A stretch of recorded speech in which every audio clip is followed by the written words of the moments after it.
కూటమిపై ఘాటుగా విరుచుకుపడ్డారు మాజీ మంత్రి రోజా. అధికారం ఉందని రెచ్చిపోతే రాబోయే రోజుల్లో వారి పని పడతామని వార్నింగ్ ఇచ్చారు. ఎమ్మెల్యే ప్రశాంత్ రెడ్డిని ఏదో అన్నారని కేసులు పెడుతున్న వారు తన విషయంలో ఎందుకు పట్టించుకోవటం లేదని ప్రశ్నించారు రోజా.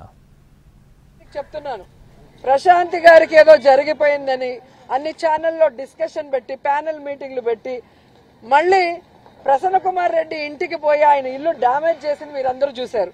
పోలీస్ స్టేషన్ లో వెంటనే కేసులు పెడతారు. కోర్టు కూడా ఏ విధంగా తప్పు పట్టిందో మనం చూసాం. కానీ నా విషయంలో అంత వల్గర్ గా మాట్లాడుతుంటే అదే ప్రశాంతి పెంచి పోషిస్తున్న ఆర్పి, అదే వేమిరెడ్డి గారు పెంచి పోషిస్తున్న ఆర్పి అన్ని రకాలుగా మాట్లాడుతుంటే ఎందుకు పోలీసులు కేసు పెట్టట్లేదు, కోర్టులో ఎందుకు సుమోటోగా తీసుకుని అలాంటి వాళ్ళకి బుద్ధి చెప్పట్లేదని నేను అడుగుతున్నాను. ఈరోజు నా నియోజకవర్గంలో భానుప్రకాష్ అనేవాడు తండ్రి పేరు చెప్పుకొని రాజకీయాల్లోకి వచ్చాడు. మేము కష్టపడి పైకి వచ్చిన వాళ్ళు. అలాంటి వాడితో కూడా లోకేష్ గారు నన్ను ఈరోజు మాట్లాడిస్తున్నారు. మరి దీని గురించి ఎందుకు ఏ ఛానల్లో కూడా ప్యానల్ డిస్కషన్ చేయట్లేదు? మేధావులు విశ్లేషకులు ఎందుకు కూర్చోవట్లేదు? అంటే మీ పార్టీలో ఉంటే వాళ్ళు మంచోళ్ళు, పక్క పార్టీలో ఉంటే వాళ్ళు చెడ్డోళ్ళు. ఇదే ప్రశాంతి వైసీపీ నుంచే కదా వచ్చింది.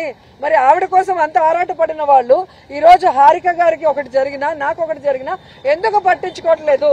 మేము మహిళలు కాదా? మాకు మనోభావాలు లేదా? మా ఫ్యామిలీలు బాధపడవా? కాబట్టి ఈ రోజు అధికారం ఉంది కదా అని ఎగిరెగిరి పడితే రాబోయే కాలంలో జగనన్న ముఖ్యమంత్రి అయిన తర్వాత ఎగిరెగిరి పడిన వాళ్ళని ఎగరేసి తంతామని కూడా ఈ సందర్భంగా తెలియజేసుకుంటాం.